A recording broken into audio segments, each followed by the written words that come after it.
Hey everyone, welcome back to my channel garden fairy vlogs. Friends, सर्दियाँ ख़त्म हो गई है और हमारे पौधों का डोमेंसी पीरियड भी ख़त्म हो चुका है। अभी समय है हमारे प्लांट्स को ट्रीटमेंट करने का। गाइस, फरवरी एंडिंग और मार्च का महीना बिल्कुल परफेक्ट सीज़न है हमारे प्लांट को ट्रीटमेंट देने का, जिसकी वजह से हमारा प्लांट समर के फ्लावरिंग देने के लिए बिल्कुल रेडी हो जाए। आज के वीडियो में हम देखने वाले हैं मोगरा प्लांट की ट्रीटमेंट के बारे में, जिसकी वजह से हमें 2 हफ्ते में ही हमारे प्लांट में बहुत अच्छे रिजल्ट देखने को मिलेंगे और ढेर सारी कलियों के साथ, ढेर सारी ब्रांचेस के साथ हमारा प्लांट हमें देखने को मिलेगा। फ्रेंड्स, मोगरा के ट्रीटमेंट के लिए मैं एक मैजिक इंग्रेडिएंट का इस्तेमाल करने वाली हूँ, तो वीडियो को लास्ट तक ज़रूर देखना और अगर चैनल पे नए हैं तो चैनल को सब्सक्राइब ज़रूर करें और नीचे दिए गए बेल आइकन को ज़रूर प्रेस करें ताकि मेरे आने वाले वीडियोस के नोटिफिकेशन आपको मिलते रहे। तो चलिए करते हैं वीडियो को स्टार्ट। मेरे पास 2 मोगरा के प्लांट हैं जिसमें 1 साल से बिल्कुल भी बडिंग और फ्लावरिंग नहीं हुई है और इसका रीज़न मुझे पता है। इसका रीज़न है रूट बॉन्डिंग। अगर आपके प्लांट की रूट बॉन्डिंग हो जाए तो आप उसे कितना भी फर्टिलाइज़र दे दें तो ये आपको कलियां और फ्लावर बिल्कुल नहीं देंगे। तो आज हम मोगरा के प्लांट में डी रूटिंग करेंगे और इसे कंप्लीट ट्रीटमेंट देंगे ताकि हमारा प्लांट फिर से रिजुवनेट हो जाए। फ्रेंड्स, जैसे कि आप वीडियो में देख रहे हैं, ये मोगरा का प्लांट बिल्कुल ही मैच्योर है, यानी कि ये प्लांट बहुत सारी बडिंग और फ्लावरिंग हमें दे सकता है प्रॉपर ट्रीटमेंट के बाद। इस गमले में जो आप टर्टल वाइन देख रहे हैं, ये कटिंग इसके ऊपर गिर गई थी जो अपने आप ही प्रोपगेट होके इतनी बड़ी टर्टल वाइन की बेला बन गई। तो इसे मैंने कट नहीं किया था, ऐसे ही रहने दिया था। तो अब हम इस टर्टल वाइन को भी यहाँ से हटा देते हैं और हमारे प्लांट को गमले से अलग कर देते हैं। फ्रेंड्स, देखिए, ये ब्रांचेस पुरानी है और पुरानी ब्रांचेस में कभी भी नई कलियां नहीं आती हैं या फिर ब्लूम नहीं आता है। तो जब हमारे प्लांट में नई ब्रांचेस निकल के आएगी तभी हमारे प्लांट में नई फ्लावरिंग भी स्टार्ट होगी। तो मोगरा की ट्रीटमेंट के लिए सबसे पहले हम मोगरा के प्लांट को हमारे गमले से या फिर ग्रो बैग से निकाल के अलग कर लेंगे और उसके रूट्स को मिट्टी से अलग कर देंगे। ये काम हमें बिल्कुल सावधानी से और धीरे धीरे करना है, क्योंकि हमारे प्लांट के जो फीडर रूट है, यानी कि जो बड़ी रूट्स है हमारे प्लांट को न्यूट्रिशन प्रोवाइड करती है, वो प्लांट से अलग नहीं होनी चाहिए। फ्रेंड्स, प्लांट की डी रूटिंग का काम हमें साल में 1 बार ज़रूर करना चाहिए, क्योंकि जब हम पौधे गमलों में लगाते हैं तो उसे स्पेस बहुत कम मिलता है और उसी कम स्पेस में वो ज़्यादा से ज़्यादा प्लांट की ग्रोथ करने के लिए ज़्यादा रूट्स बढ़ाता है और इसी वजह से हमारे प्लांट्स की रूट बॉन्डिंग होती है। तो जब रूट बॉन्डिंग हो जाती है तो प्लांट की ग्रोथ भी स्टॉप हो जाती है। तो इसी वजह से प्लांट की डी रूटिंग और ट्रीटमेंट करना हमें साल में 1 बार बहुत ज़रूरी है। इसी तरह से हम दूसरे पौधे की भी डी रूटिंग कर लेते हैं।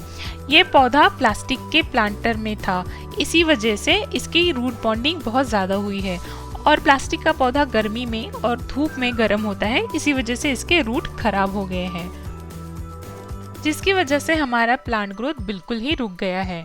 तो हम इसे डी रूटिंग कर लेते हैं। जो हमारे प्लांट की मेन रूट्स हैं, यानी कि मोटी फीडर रूट्स हैं, उनको नुकसान ना पहुंचाते हुए हम सारी मिट्टी को हमारे प्लांट के रूट से अलग कर देते हैं।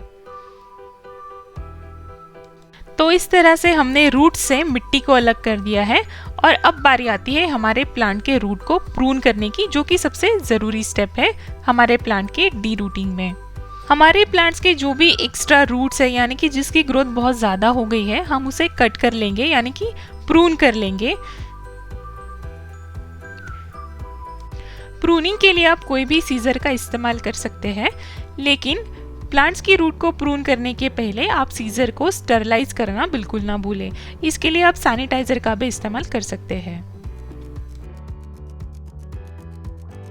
तो फ्रेंड्स, इसी तरह से हमारा प्लांट डी रूट होके रीपॉटिंग के लिए बिल्कुल रेडी है।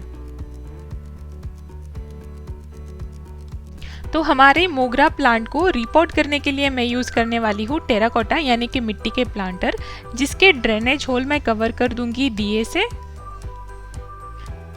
जिससे कि हमारा एक्स्ट्रा पानी गमले से आसानी से बाहर जा सके।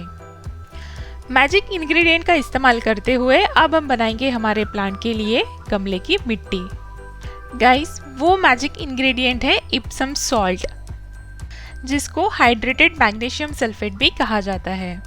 इप्सम सॉल्ट पौधे में डालने के कई सारे फायदे हैं, क्योंकि इसमें पाए जाने वाला मैग्नीशियम और सल्फर पौधे को ज़रूरी न्यूट्रिशन देते हैं और इसी वजह से हमारे प्लांट ग्रोथ बूस्टिंग में मदद मिलती है और प्लांट में बहुत सारी कलियां और फूल आते हैं। क्योंकि मैं पौधे को गमले में रिपोर्ट कर रही हूँ, इसीलिए मैं सॉइल में 2 छोटे चम्मच इप्सम सॉल्ट मिलाऊंगी, जो कि एक गमले के लिए सफिशिएंट है। इसी के साथ साथ मैं इसमें डालूंगी 20% वर्मी कंपोस्ट, जो कि हमारे प्लांट ग्रोथ को बूस्ट करने में और आसानी से मदद करेगा। अब हम मिट्टी को गमले में डाल के हमारे प्लांट को रिपोर्ट कर लेते हैं। इसी तरह से हम हमारे प्लांट को मिट्टी में रख के ऊपर से हमारे पॉटिंग मिक्स से इसे कवर कर देंगे। फ्रेंड्स, यहाँ पे एक चीज़ का ध्यान रखना बहुत ज़रूरी है। जब भी हम पॉटिंग सॉइल से इसे ढक दें या फिर कवर करें तो बहुत ज़्यादा मिट्टी हमें इसमें नहीं मिलानी है। कम से कम 1 या आधा इंच का गैप इसमें रहने दें, ताकि हम इसमें पानी डालें तो वो बाहर ना जाए। अब बारी आती है हमारे प्लांट के प्रूनिंग की। प्लांट को रिपोर्ट करने के बाद प्लांट की प्रूनिंग करना बहुत इम्पॉर्टेंट है। प्लांट प्रूनिंग के लिए आप किसी भी सीजर का इस्तेमाल कर सकते हैं, लेकिन प्रूनिंग से पहले आप सीजर को स्टेरलाइज करना बिल्कुल ना भूलें। इसके लिए आप सैनिटाइजर का भी इस्तेमाल कर सकते हैं। क्योंकि हमने प्लांट में डी रूटिंग का ट्रीटमेंट दिया है, इसीलिए हम प्लांट में हार्ड प्रून करेंगे, जो कि एक इम्पॉर्टेंट स्टेप है। हार्ड प्रूनिंग में सारी पुरानी ब्रांचेस को हम कट कर लेंगे और फिर जहाँ से हमने कट किया है वहीं से ये ब्रांचेस मैसिव फुटाव लेके आएगी, जो कि हमें मैसिव बडिंग देगा। प्लांट की प्रूनिंग के बाद हमें गमले में एडिक्वेट अमाउंट ऑफ वाटर देना बिल्कुल नहीं भूलना है। तो हम प्लांट में एडिक्वेट अमाउंट ऑफ वाटर डालेंगे और मेक श्योर करेंगे कि हमारा एक्सेसिव वाटर गमले से बाहर जा रहा है। तो देखिए, इस तरह से हमारे गमले का एक्सेसिव वाटर ड्रेन होना चाहिए। प्लांट के ऊपर ट्रीटमेंट के बाद 1 हफ्ते तक हमें इसे इनडायरेक्ट सनलाइट में रखना है, डायरेक्ट सनलाइट में बिल्कुल नहीं रखना है। प्लांट के ट्रीटमेंट के दूसरे हफ्ते में हम अपने प्लांट को डायरेक्ट सनलाइट में शिफ्ट कर सकते हैं। प्लांट की डी रूटिंग ट्रीटमेंट के बाद ये रिजल्ट है बिल्कुल 2 से 3 ही हफ्ते का। देखिए कितना सारा मैसिव फुटाव लेके अपना पौधा आया है और हर ब्रांचेस में कलियां भी इसके साथ आई है। 2 से 3 हफ्ते में हमारे प्लांट ने कितना कमाल कर दिखाया है। देखिए, अभी ये ब्रांचेस ग्रोइंग फेज में है, इसलिए हमें 2 चीज़ों का ध्यान रखना बहुत ज़रूरी है। एक, हमारा पौधा डायरेक्ट सनलाइट में होना चाहिए और दूसरा, हमारे पौधे को फ्रीक्वेंट अमाउंट ऑफ वाटरिंग भी मिलनी चाहिए, यानी कि हमारे गमले के मिट्टी में नमी हमेशा बनी रहनी चाहिए। हमारा गमला मिट्टी का होने की वजह से पानी का इवेपोरेशन जल्दी हो जाता है, तो इस चीज़ के लिए आप मल्चिंग का भी यूज़ कर सकते हैं। तो मैंने अपने एक गमले को प्याज के छिलकों से मल्चिंग कर दी है, तो पानी का इवेपोरेशन उतना ज़्यादा नहीं होगा। गमले में नमी बनी रहने के लिए दिन में 1 बार हम प्लांट में पानी ज़रूर डालें।